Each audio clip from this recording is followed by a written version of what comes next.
Salam alaikum az-Zulflaoun, bonsoir. Les prix des légumes frais ont fortement augmenté en Algérie ces derniers temps. D'un côté, les discours officiels se veulent rassurants et se félicitent des performances. De l'autre, la réalité des marchés raconte une toute autre histoire. Le pays semble aujourd'hui pris entre deux dynamiques difficilement conciliables. Ainsi, 80 tonnes de tomates sont exportées vers l'Espagne depuis El Mriyar, au nom de la diversification économique hors hydrocarbures. Une opération présentée comme un succès. Mais simultanément, sur les marchés locaux, la tomate atteint près de 300 dinars le kilo. Les carottes franchissent les 150 dinars et l'ail devient hors de portée pour de nombreux ménages. Ce décalage soulève une question essentielle.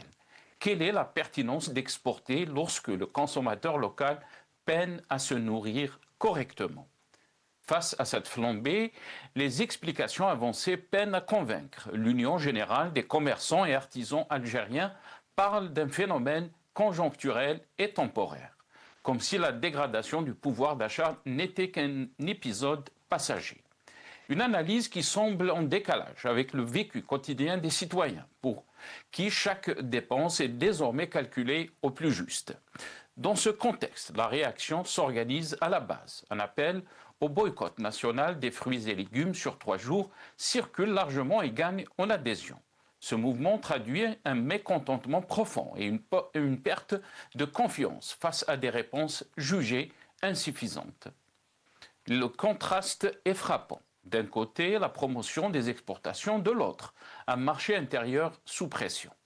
La question centrale demeure. À qui profite réellement la production agricole? À quel coût pour la population? À force de minimiser la situation, le risque est d'alimenter davantage la défiance. Car lorsque se nourrir devient un fardeau, c'est l'équilibre social lui-même qui se fragilise. Nous en débattrons avec nos invités juste après cette courte intro.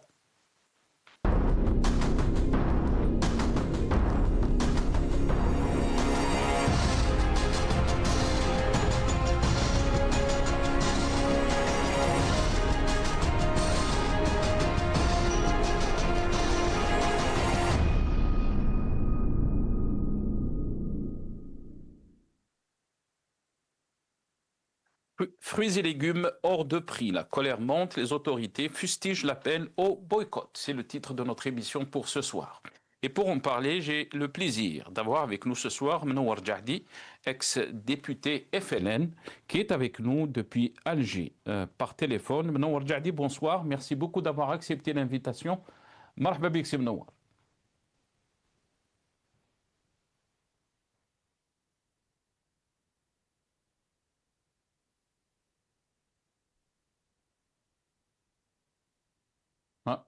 Je pense qu'on a un petit souci de son avec Menouar Djahdi. En tous les cas, il sera avec nous dans cette émission. On aura aussi le plaisir d'avoir avec nous Omar El Mokhtar, militant politique. Il sera avec nous depuis Paris, par téléphone aussi, mais aussi Rachid Hassani, secrétaire national chargé de la communication au sein du parti du RCD. Il sera avec nous par téléphone depuis Alger. Avant de commencer avec nos invités, d'abord, comme d'habitude, quelques titres de la presse nationale concernant donc le thème de ce soir. Et on va commencer avec le journal Al-Watan. Le journal Al-Watan qui a titré donc Flambée des prix des légumes. L'UCGA parle de phénomènes conjoncturels et temporaires. Le courrier d'Algérie. El Mriyar, exportation de 80 tonnes de tomates vers l'Espagne. Le journal Horizon, commerce extérieur, sortie de terrain pour réguler les prix des fruits et légumes. Un titre du journal Le Matin d'Algérie, marché des légumes, le discours rassurant de l'UCGA face à la flambée des prix et aux appels au boycott. Et on termine bien sûr avec ce post sur Facebook de la page Sidi Aish, une page donc sur Facebook qui a fait un appel au boycott. Vous êtes en train de voir donc cette affiche, appel au boycott national 19, 20 et 21 avril. Face à la hausse injustifiée des prix des fruits et légumes, une mobilisation citoyenne s'impose. Pendant 3 jours, aucun achat, aucun accès au marché, aucune complaisance. Lorsque les ventes chutent et que les produits périssables s'accumulent, ceux qui abusent des prix n'auront d'autre choix que de les revoir à la baisse. Le pouvoir du consommateur réside dans son unité. Un boycott massif est respecté et le moyen le plus rapide d'imposer des prix justes pour tous. Soyons responsables et respectons cet engagement, sensibilisons notre entourage, ne brisons pas l'effort collectif. 3 jours de discipline peuvent faire la différence. Donc ce post a été posté par cette page qui donc Sidi Aish, donc une page sur Facebook.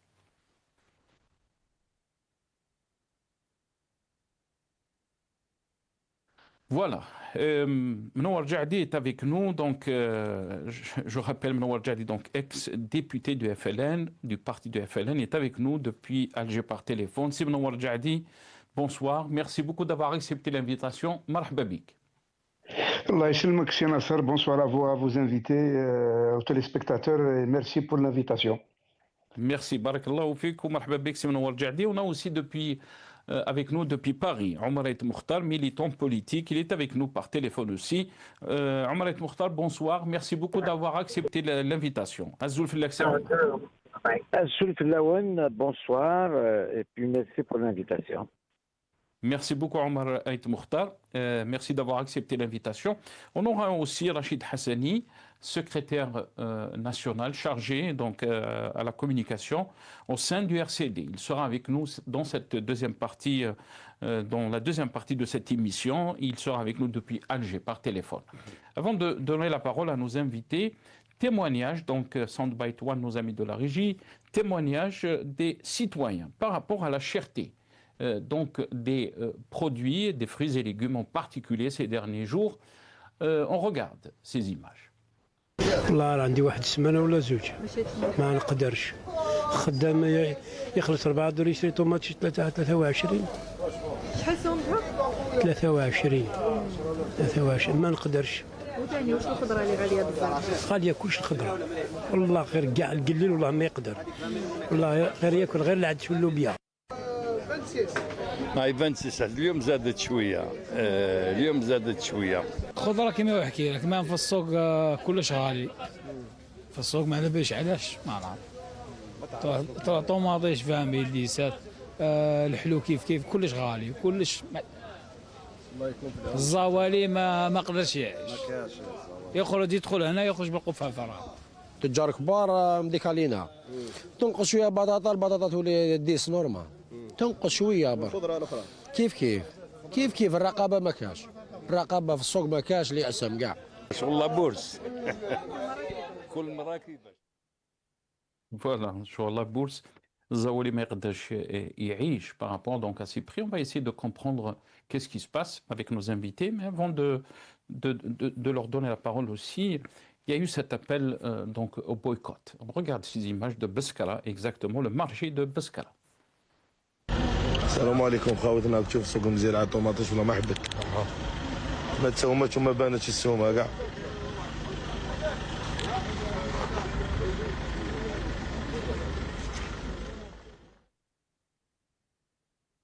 Voilà. Simon Warjadi, je vais commencer cette émission avec vous. On a entendu donc des citoyens algériens se plaindre, mais aussi dénoncer cette cherté des fruits et légumes, la cherté de la vie. Comment peut-on l'expliquer, Simon Warjadi, alors qu'on a vu des images dernièrement qui étaient mises en exergue de l'exportation, pour l'exportation des tomates. Et on a vu même le ministre du Commerce, Kamel Rzig, qui a fait la promotion donc, de ces exportations. Quelle est votre réaction par rapport à ce contraste, par rapport à cette situation? Merci, Sinasser. Moi, je dirais que, bon, tout d'abord, je commence à rectifier un peu le tir en ce qui concerne les exportations des tomates cerises, qui n'ont rien à voir avec la tomate de cuisine ou la tomate classique. Donc, la production de tomates cerises à partir de Mghir avec un investisseur algérien, elle est destinée exclusivement pour l'exportation. Et ça n'a rien à voir avec tout d'abord, ça coûte cher et la destination est autre que la tomate de cuisine ou la tomate classique. Ça, c'est premièrement. Deuxièmement, c'est Nasser, ce problème-là d'augmentation de la tomate, heureusement que ce n'est pas tous les produits. Ça touchait un ou deux produits au niveau national. Comme vous le savez, tout le monde sait que, effectivement, d'habitude, au mois de janvier-février, on consommait la tomate sous serre. Et à partir de fin janvier-février, ils commençaient à produire la tomate à ciel ouvert, soi-disant des champs. Mais ce qui s'est passé cette année, vu les pluies torrentielles, alhamdoulilah ya Rabbi, ça fait plus de 20 ans qu'on n'a pas vu le printemps, l'hiver et le printemps de 2026, et Dieu merci, alhamdoulilah, il y a eu des intempéries, des pluies torrentielles, de la neige, du froid, jusqu'à moins 2, moins 3 degrés, et ça a touché justement cette culture qui est la tomate. C'était, comment dirais-je, la loi de l'offre et la demande. Et il y a eu aussi la transition entre la production sous serre et la production du champ, et les maladies, effectivement, de l'humidité. Lorsqu'il y a la neige, la pluie, c'est humide, et ça crée des maladies qui touchent directement l'art. Troisièmement, alhamdoulilah, maintenant, tout le monde cite le problème, et Dieu merci, alhamdoulilah, c'est conjoncturel. Je dis à Sina Nasser, et je suis convaincu que, effectivement, moi aussi je suis citoyen et je vais comme tout citoyen au marché. Effectivement, c'est vrai.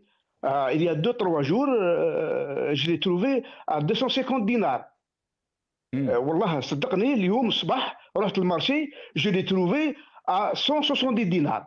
Effectivement, ça reste un peu cher à 70, mais je suis persuadé qu'avec le printemps, maintenant, la fin du mois d'avril et mois de mai, avec la chaleur, avec la production des champs, la tomate, elle va descendre, je dirais, à 10 dinars maximum.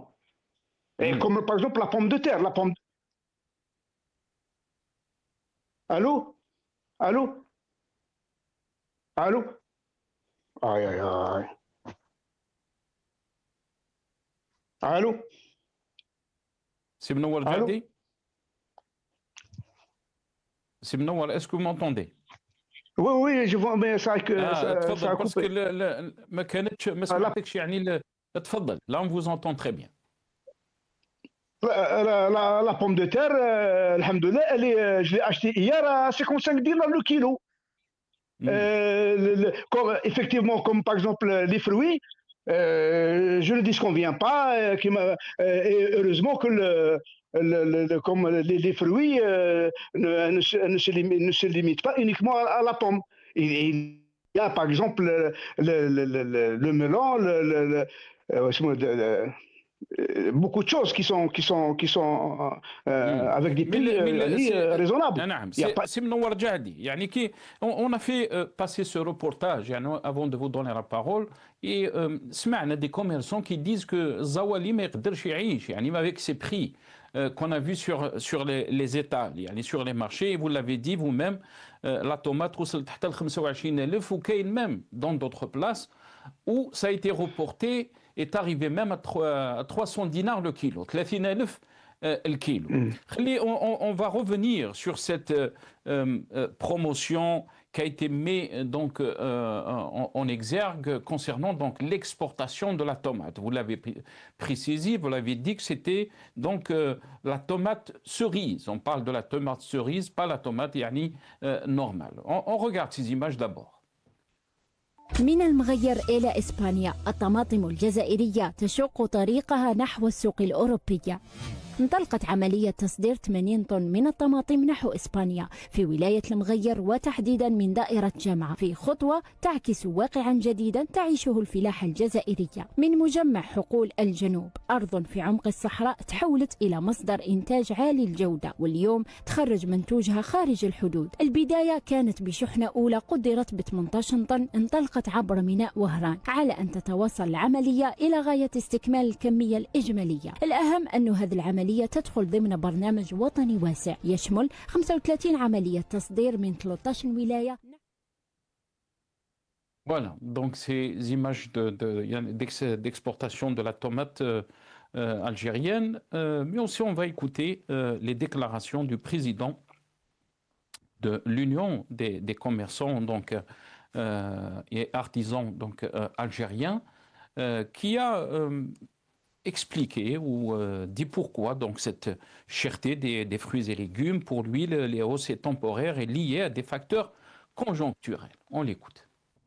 سوق الخضر والفواكه في الجزائر ارتفاعا محسوسا في الاسعار، حتى ان بعض المنتوجات خاصه مثل الطماطم وحتى بعض الفواكه شهدت ارتفاع. المنتوجات تاع الموسم الشتوي تبدا تنقص، تبدا تخلط، منتوجات الموسميه تاع الموسم الشتوي، في حين ان المنتوجات تاع الصيف تبدا توجد بالعقل، معناتها مازال ما وجدتش بكميه. نقص العرض او اضطراب في التوزيع، فالاسعار ايضا ترتفع. عمليه الجني تاع المواد الاخرى كما الفلفل الحلو كما الطماطم كما كذا تدخل السوق. اذا نبداو نلاحظوا استقرار في الاسعار وعوده تدريجيه الى انخفاض الاسعار ابتداء من شهر. Voilà, donc le président de l'UCGA, l'Union générale des commerçants et artisans algériens. Et aussi, on va écouter des témoignages de cette dame par rapport à la cherté de la vie. غالية يا 4.25 يا صاحبي الكيلو. وش رايك في هذا السعر هذا السوق؟ أنا ما نشريش. أنا ما نشريش، نديت حبات زرودية ندير بهم بويون نشغمهم، أنا ما نديهاش. اللفتة 25. القرعة 17 18. يعني ماشي سمتها. هذه كل وين مدينها والشعب نفسه بطال. هذا تاع المرحوم اللي ماتوا خلوا لنا زغبة في تفات ناكلوا فيه وهما يمصوا في عروقنا.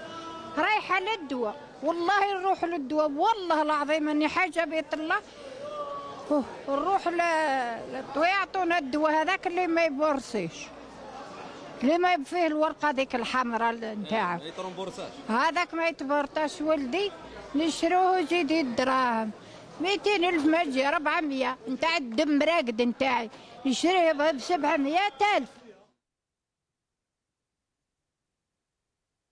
Voilà, témoignage terrible, bien sûr. Omar El Mokhtar, j'espère que vous avez entendu donc les vidéos qu'on vient de passer, ce témoignage de cette vieille dame qui, bien sûr, reflète la situation que vit aussi nos citoyens, la cherté de la vie, la difficulté, elle qui dit راهم يمصوا في عروقنا.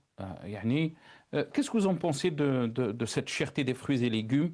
Est-ce qu'elle est conjoncturelle comme le dit le président donc de l'UCGA ou plutôt un indice aussi de la situation de notre économie, une économie qui n'a pas été diversifiée? Qu'est-ce que vous en pensez, Omar El Mokhtar?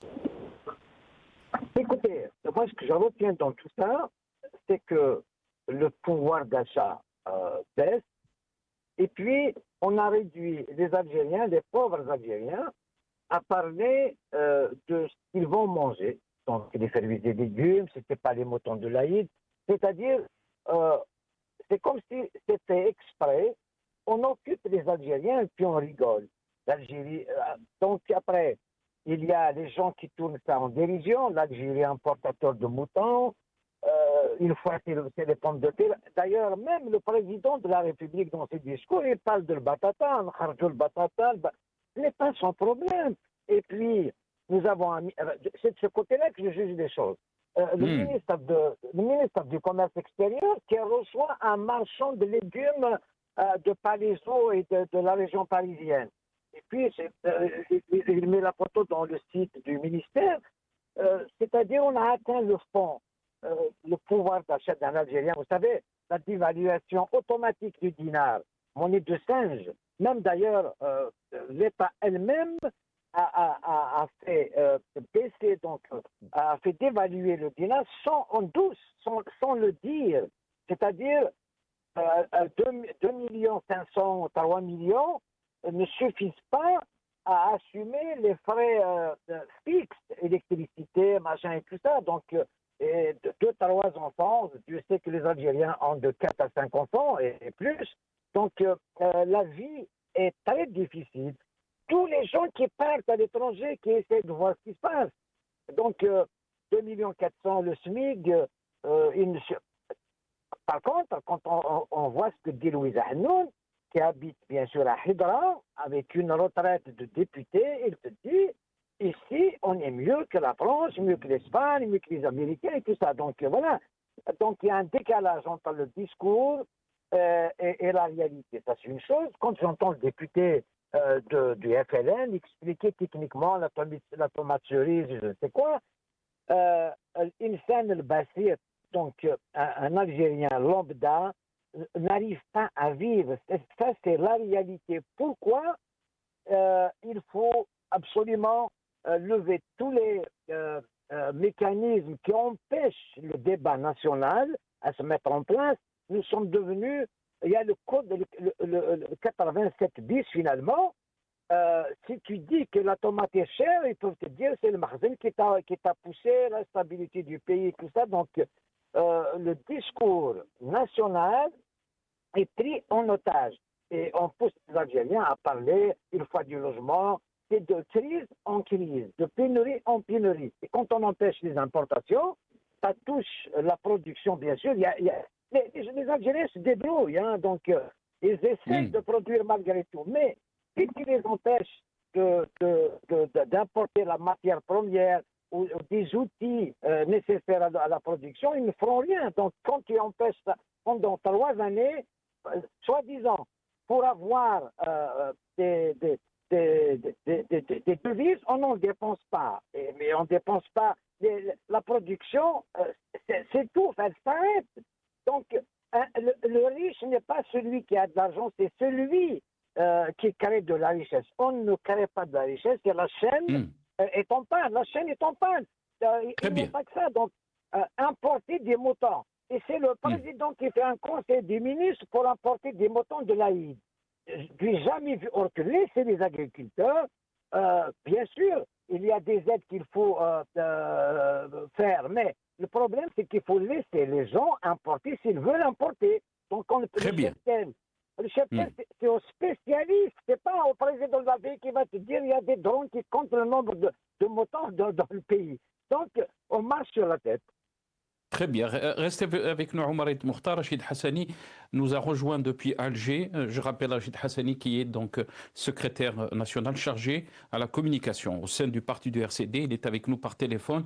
Rachid Hassani, bonsoir. Merci beaucoup d'avoir accepté l'invitation. C'est moi qui vous remercie, Nassar. Bonsoir, Nassar. Bonsoir à tes invités. Bonsoir à tous ceux qui vous regardent à cet instant. Merci pour l'invitation, encore une fois. Merci beaucoup Rachid Hassani. Rappelons que Manouar Djahdi est avec nous aussi depuis Alger, ex-député FLN.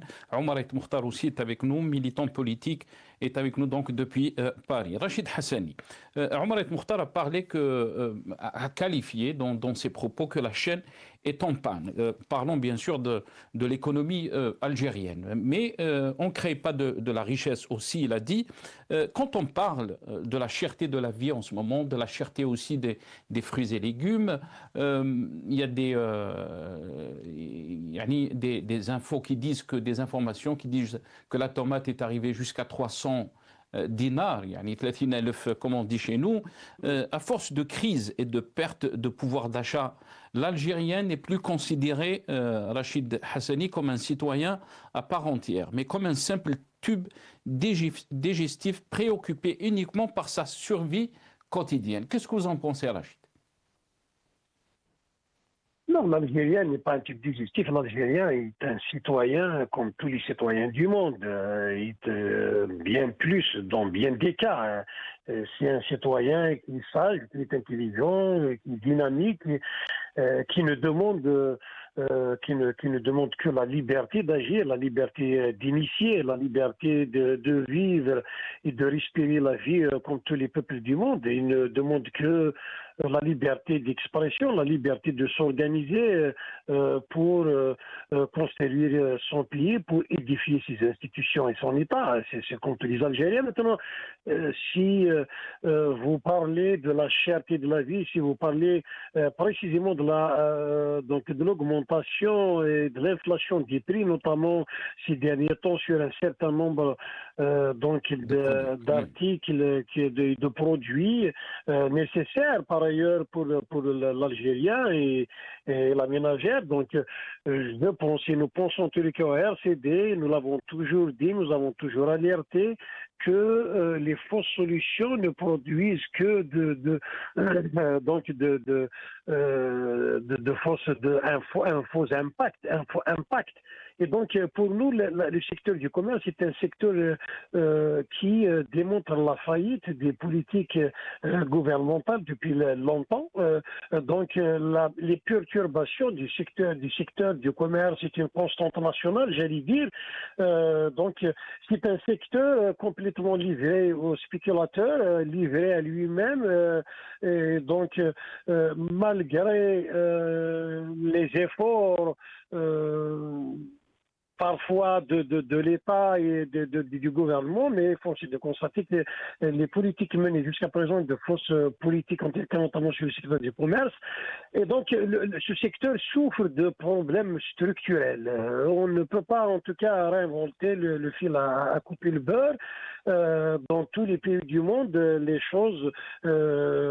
quand on veut organiser le marché, c'est aussi simple que ça. C'est la loi de l'offre et la demande comme premier pilier, en tout cas pour maîtriser les prix. Mais Rachid Hassan, Rachid Hassan, est-ce que la question est une question sectorale, comme vous l'avez dit, ce secteur? Vous avez donc utilisé ce terme, ou, comme l'a dit notre ami Omar Makhtar, qui a parlé de la chaîne est en panne. Il a parlé d'une économie qui ne produit pas. Oui, c'est ce que j'allais expliquer. D'abord, si je prends sur le plan économique et commercial d'abord.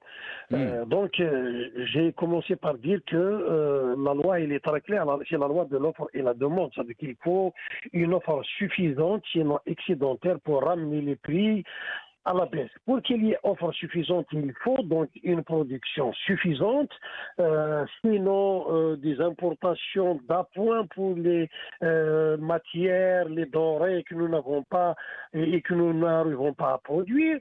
Et pour pour importer, il te faut des devises, il te faut la maîtrise de l'importation, il te faut un dinar fort pour que l'inflation importée n'impacte pas les prix. Sur le plan de la production, il faut organiser toute la chaîne de la production, donc il faut améliorer le rendement agricole, les surfaces agricoles, il faut donc réorganiser toute la filière agricole pour qu'on ait une production suffisante. Sur le plan commercial, il faudrait que l'État mette les moyens pour l'organisation de toute la chaîne, donc depuis la production jusqu'au consommateur final, donc de l'Algérien. Depuis longtemps, depuis des années, depuis des décennies maintenant, qu'on entend le gouvernement qui essaie d'organiser donc le secteur commercial, mais force est de constater que nous assistons toujours aux mêmes problématiques structurelles, donc à l'absence de chaîne très saine de la chaîne commerciale, depuis le producteur jusqu'au consommateur. Donc il y a beaucoup d'intermédiaires, il y a beaucoup de spéculations, ce qui fait que la production n'arrive pas directement chez le citoyen. Donc il arrive chez le citoyen avec des marges importantes, avec 2, 3, voire 4, 5 intermédiaires. Donc avec le prélèvement de marge pour chaque intermédiaire. Donc on suppose par exemple aujourd'hui un kilo de tomates qui est cédé par l'agriculteur à 100 dinars, avec 4-5 et la multiplication des intermédiaires arrive au consommateur final, donc qui est le citoyen à 30 dinars. Donc pour ce faire, il faudrait que le gouvernement adopte une politique sérieuse donc de maîtrise de cette chaîne justement d'écoulement des produits. Il faudrait qu'il n'y ait pas un nombre assez important, comme je viens de le souligner, donc d'intermédiaires. Donc il faut des surfaces de vente importantes pour on cela, si tu permets, Nassar, cela étant, ça on peut expliquer sur les raisons commerciales et les raisons économiques. Mais nous savons, en tout cas à RCD, nous l'avons toujours dit, que tout est lié à la politique. Donc, tout est lié à la politique. Je vais vous donner le temps. Je sais que vous n'avez pas beaucoup de temps. Rachid Hassan, il y a eu des appels au boycott donc, national concernant donc, cette cherté des produits, donc, et particulièrement des fruits et légumes. Boycott national donc sur les réseaux sociaux. Il y a eu des appels du 19, 20 et 21 avril. Face à la hausse injustifiée des prix des fruits et légumes, une mobilisation citoyenne s'impose. Il y a eu une réponse, bien sûr, de l'Union générale des commerçants et artisans algériens, ce qu'on appelle donc UGCAA, qui a donc fait une déclaration que cette hausse est temporaire et liée à des facteurs conjoncturels. Comment vous avez trouvé donc ces appels de boycott par rapport à la cherté donc de quelques produits et surtout les fruits et légumes donc en ce moment? Toute action citoyenne organisée et une action pacifique organisée dans le sens de revendiquer des choses, de ramener les choses à leur juste valeur est une bonne chose en tout cas. C'est vrai que jusqu'à présent, moi et notre parti, on n'a pas vu d'appel clair. On n'entend pas par là des rumeurs, on n'en sait pas, mais en tout cas, la réaction de l'IGCA est venue très en retard et il gagnerait cette organisation beaucoup plus à revendiquer des espaces de vente, à revendiquer donc l'amélioration des conditions en tout cas de production, de commerce et donc les meilleures conditions pour pouvoir fournir à la population des denrées à des prix très abordables. Mais ce que nous savons aussi, c'est que dans notre pays, la stabilité est devenue chronique, l'instabilité des prix est devenue chronique et la stabilité des prix intervient dans des séquences très réduites, alors qu'on sait que dans d'autres pays où les choses sont bien faites et sont bien organisées, ça arrive parfois, une fois par hasard, une fois par tremblement de terre, qu'il y ait de l'envolée des prix ou qu'il y ait des perturbations de marché pour telle ou telle raison, mais c'est des comptes très rares et très limités dans le temps, mais à longueur de l'année, on assiste à une stabilité des prix. Chez nous, force est de constater d'abord que comme je l'ai dit, l'instabilité est chronique, et les séquences de stabilité sont très réduites et que quand chez nous les prix augmentent, ne redescendent jamais. Chose qui est bizarre d'ailleurs, Donc voilà la problématique. Je peux vous citer des exemples concrets auxquels nous avons assisté. On voit par exemple les producteurs qui travaillent de la pomme de terre. Donc quand la production est suffisante et abondante, donc les prix baissent d'une manière drastique, d'une manière importante, jusqu'à ce que les agriculteurs perdent leur marge. Et l'État qui a failli, qui a toujours failli, qui faillit encore dans la régulation du marché, ne rachète pas cette pomme de terre chez les félins. Donc ce qui se passe, la prochaine campagne donc de semis aussi de cette pomme de terre, donc les félins rechignent à semer encore de la pomme de terre, ce qui crée encore une production insuffisante, ce qui fait augmenter les prix, et nous sommes à assister donc à ce yo-yo depuis longtemps, donc production importante et puis voilà, donc c'est la même chose.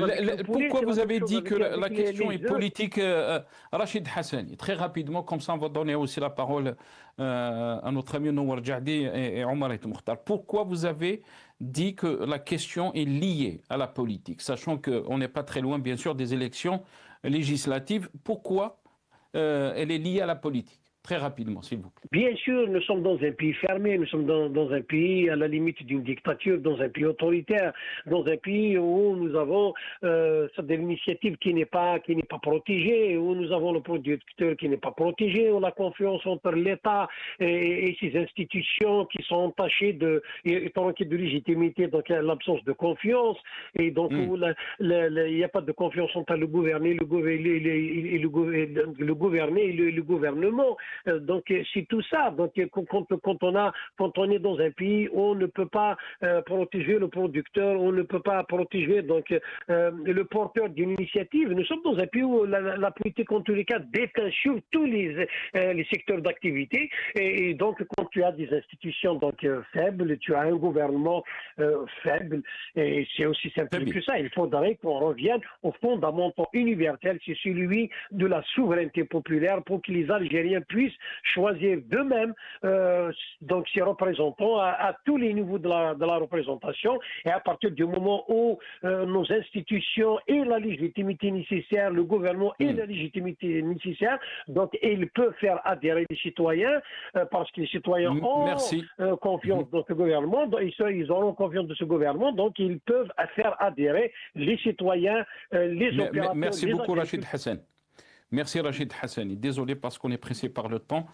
Merci pour votre participation. Rachid Hassani, donc secrétaire général chargé à la communication au sein du RCD. Vous étiez avec nous par téléphone depuis Alger. Simon Warjadi, si vous voulez bien sûr revenir ou rebondir par rapport à ce qui a été dit, on parle d'une situation bien sûr qui est récurrente en termes de crise concernant donc les prix, la cherté de quelques produits, on va dire, mais d'une situation aussi socio-économique qui devient de plus en plus difficile à vivre pour le citoyen. Et la question, bien sûr, est liée à la politique, et quand on parle de la politique, on parle de la gestion. Qu'est-ce que vous en pensez? Merci, Nasser. Moi, je dis que la situation n'est pas dramatique comme vous la présentez ou l'ont présenté vos invités d'Alger et de Paris. Au contraire, il y a une stabilité depuis 2019-2020, il y a une stabilité politique, économique. L'Algérie est sur de très bonnes, elle est en bonne voie. Et l'Algérie prospère. D'ailleurs, la semaine passée, l'Algérie est classée, pour ne pas dire première en Afrique, je dirais troisièmement après le Seychelles et l'île Maurice. Donc ce ne sont pas des pays, des consulaires. Donc l'Algérie est première sur l'indice de prospérité. Ça d'un côté. De l'autre côté, je m'excuse, c'est Nasser, je mets entre parenthèses de ce qu'il a dit notre ami Hassani du RCD d'Alger. Et je pense que RCD, c'est un parti politique. Et il est en Algérie. Moi, je ne connais pas une dictature où il y a des partis politiques. Et ils parlent en toute aisance, ils parlent en toute démocratie, ils disent ce qu'ils pensent, mais personne ne l'a dérangé. Et je ferme cette parenthèse. En ce qui concerne votre ami de Paris, votre invité plutôt de Paris, il parlait de pouvoir d'achat. Le pouvoir d'achat, il ne se mesure pas en SMIC, c'est le salaire minimum garanti par l'État. Il se mesure par le PPA, par la parité du pouvoir d'achat. Et je lui demande de bien vouloir sur Internet voir le Gini, l'indice Gini, c'est-à-dire le revenu c'est une mesure statistique qui reflète la réalité du niveau de vie, du pouvoir d'achat de chaque pays. Donc le Gini, l'Algérie...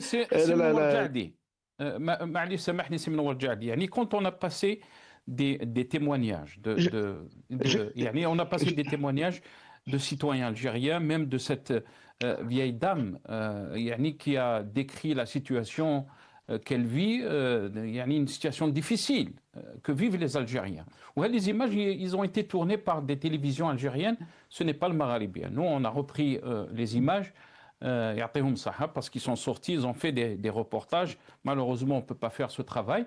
Donc, cette réalité, elle est là. La cherté de la vie, la difficulté que vivent les Algériens au quotidien en termes économiques, en termes sociaux, il est frappant aussi. On peut dire que l'Algérie, elle est sur la bonne voie, mais il y a contraste, il y a entre ce que disent les responsables et la réalité, il y a un fossé, on va dire. Laissez-moi m'exprimer, c'est Nasser. Je termine par mes idées. Je dis que votre invité de Paris, il parlait de la dévaluation du dinar. Il parlait de 30 000 dinars pour $1. Je le pose la question, d'où sort ce chiffre? Moi, je sais que$1 aux banques officielles, il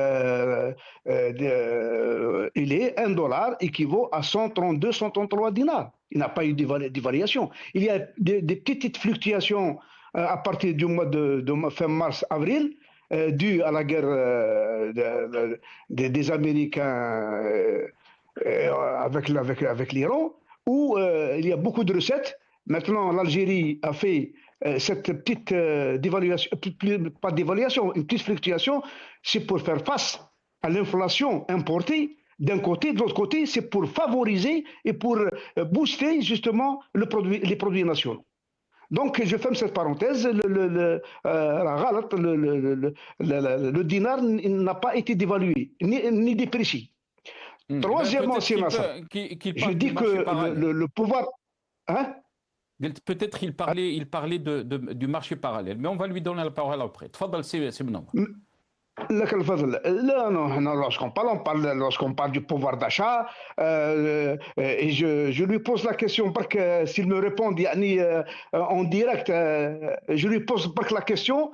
Moi, j'ai fait une petite recherche en ce qui concerne justement la production, plutôt le prix de la tomate de nos voisins de l'Est et de l'Ouest, et surtout de la France. Vous posez la question à si Omar, combien il achète la tomate en France. Il ne dit pas que le SMIC de la France équivaut à 1300, cela, ça n'a rien à voir. Le pouvoir d'achat se mesure en parité du pouvoir d'achat.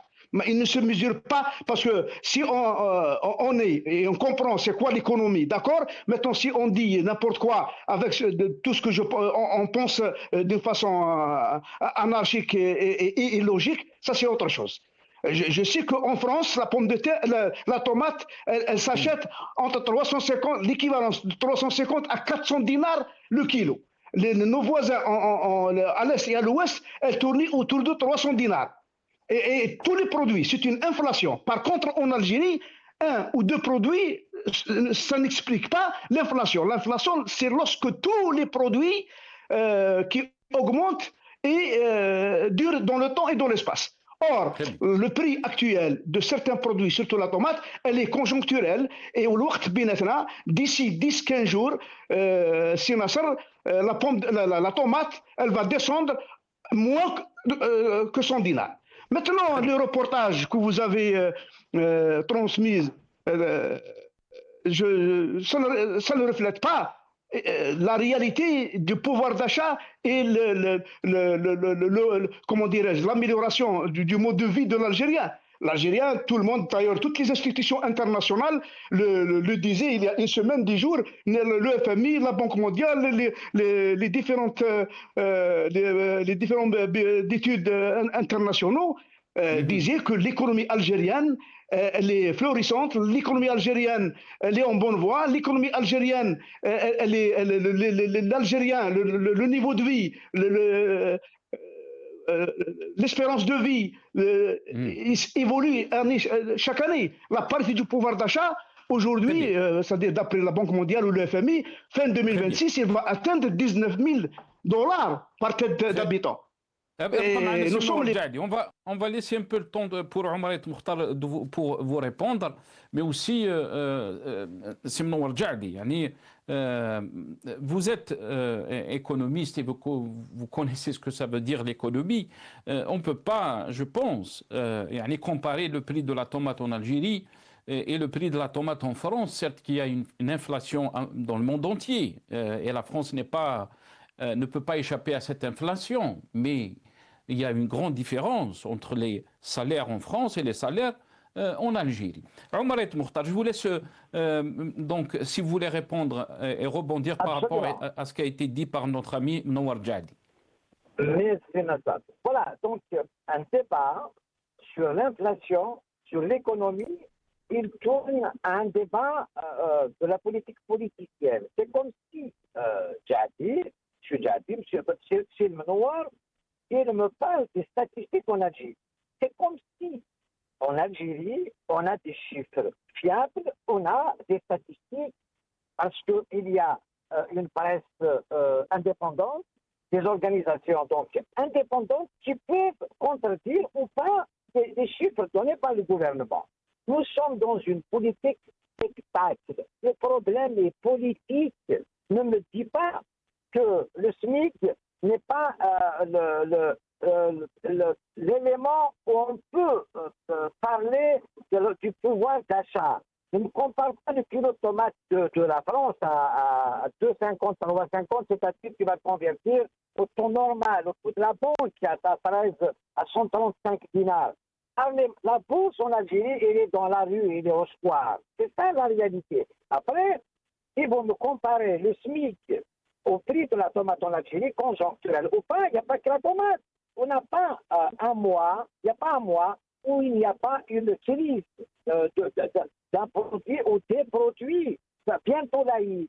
On va parler de 5 ou 6 produits importants, de l'habillement au mouton de l'Aïd et vas-y, c'est ça. Le problème en Algérie, il est plus politique qu'autre chose. Après, nous sommes un pays, oui, il a plu cette année, machin, bon, c'est très bien, il y a de l'eau, Ropi nous a donné de l'eau. Est-ce qu'il y a de l'eau au robinet? Non, pourquoi? Parce qu'on est très mal organisé. Quand vous avez un ministre comme Rizzi, d'ailleurs, je vois il faut rappeler, Omar Mokhtar, que le ministre de l'Hydraulique a été donc limogé à cause des pénuries d'eau à Annaba. Ça, c'est bien. Non, mais ça, c'est rien. On les mange. Les ministres, c'est des chargés de mission. Le Rizzi, je pense que j'ai vu quelques publications, des gens appellent à sa démission. Il y a 3 ministres, je crois, au ministère du Commerce. Et puis, il y a l'organisation des commerçants parce que c'est bientôt les élections. On va parler dans quel jour, effectivement, ils peuvent baisser le prix de la tomate parce qu'ils vont avertir les commerçants, sinon c'est 10 ans de prison pour quelques sacs de riz ou d'haricots et ça retrouve en prison. Donc, le problème est politique. Est-ce qu'on est libre? Il vient de citer M. Hassani qui est libre, c'est un parti politique. Vous savez, à part peut-être le RCD, j'ai du respect pour le RCD actuellement, mais il n'y a pas de parti politique. C'est des coquilles vides. Soit ils applaudissent complètement, ils soutiennent le pouvoir, équivalent de soutenir le pays. Soutenir le gouvernement d'abord, il ne faut pas le soutenir à vue, comme disait Abdelhamid Mahir. Non, si un parti politique doit soutenir les bonnes actions, c'est pas carte blanche au gouvernement, alors que la RND et le FNL, ils soutiennent le gouvernement sur toute la ligne. Dès que tu parles, M. Jadi, heureusement, on n'a pas le temps. Si je commence à parler, il va me dire c'est le Martel qui l'a envoyé, c'est Israël, voilà. Alors, merci, Omar Mokhtar. Désolé parce qu'on a dépassé le temps de l'émission et nos amis de la régie me disent qu'on doit rendre l'antenne. On va revenir, bien sûr, sur la question économique en Algérie avec nos invités. Je remercie tous mes invités, Nawar Jadi, ex-député FLN qui était avec nous depuis Alger. Merci à Omar Mokhtar, militant politique qui était avec nous depuis Paris. Et merci à Rachid Hassani, secrétaire national chargé à la communication. Au sein du RCD, il était avec nous aussi par téléphone depuis Alger. Merci à vous, chers téléspectateurs, d'avoir suivi cette émission. Atekoum Saha.